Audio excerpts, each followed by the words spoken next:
nobody has, it seems to me, really seriously asked the question, how do stars begin? Why? How out of space do these enormous radioactive centers arise? Well, I'm going to solve this problem on the principle of the egg and the hen. Because it is said, a chicken is one egg's way of becoming other eggs. Now let's suppose then that a planet is one star's way of becoming another star. You know, stars, when they explode, they send a lot of goo out into space, and some of this goo solidifies into balls which get in orbit and spin around the star.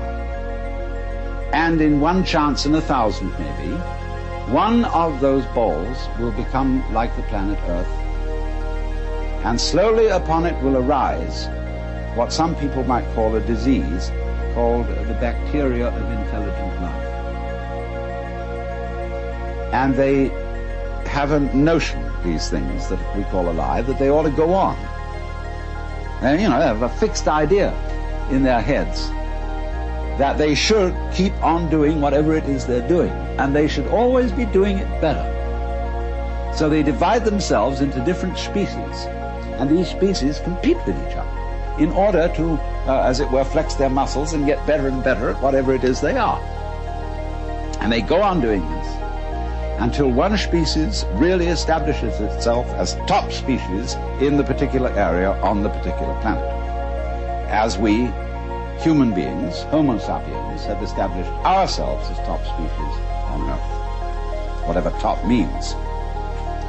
Well then, when we have a little leisure and don't have to spend all our time finding food to put into our mouths, we start asking questions.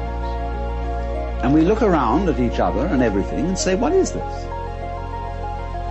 I mean, what's going on here? Well, some people say, that's a stupid question to ask. Why don't you just go on doing your work? Go hunting, go farming, go doing your business. They say, no, there are higher things. And so they create a special class of people who are in India called Brahmins, among us, philosophers, scientists, theologians, thinkers. And they go into this question, and they're allowed to stop farming, to stop hunting, to stop mining, to stop scrubbing floors, and to go to very special places called universities, where they can sit around and think about what is going on. Well, they think about this. First of all, they do what they call philosophy, which is they try to say what it means, what does the word be? What does the word exist mean? What do we mean when we say we're here? Well, they find they can't discuss that very far, because the word stops meaning anything. It sort of becomes a noise. They say, no, we're not really getting to the point. What we've got to do is, instead of thinking all the time and just theorizing and talking words about what's going on, we've got to investigate it experimentally. We've somehow got to look into this stuff that we call reality, the material world, and find out what it is. So they start chopping it up. See?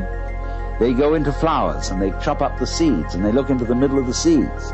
They find something there and then they have to get a magnifying glass and look in on that. It gets smaller and smaller and smaller. And they reason they must eventually come to some particle called an atom. In Greek, atom means atomos, non-cuttable, what you can't split any further. So they come down to the atomos, that than which there is no whicher, they thought. But then they found they could split that atom. They could find the electron, the positron, the meson, etc., etc., etc., forever.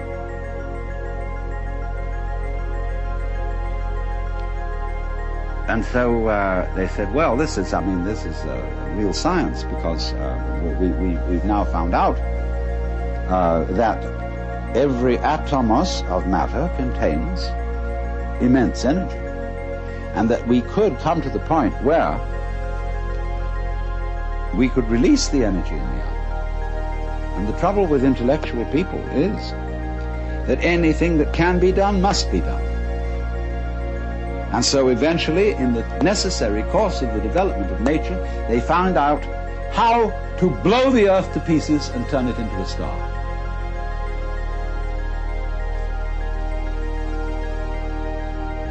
So that may be, you see, how stars originate. They have planets like chickens have eggs, and the eggs burst and turn into chickens.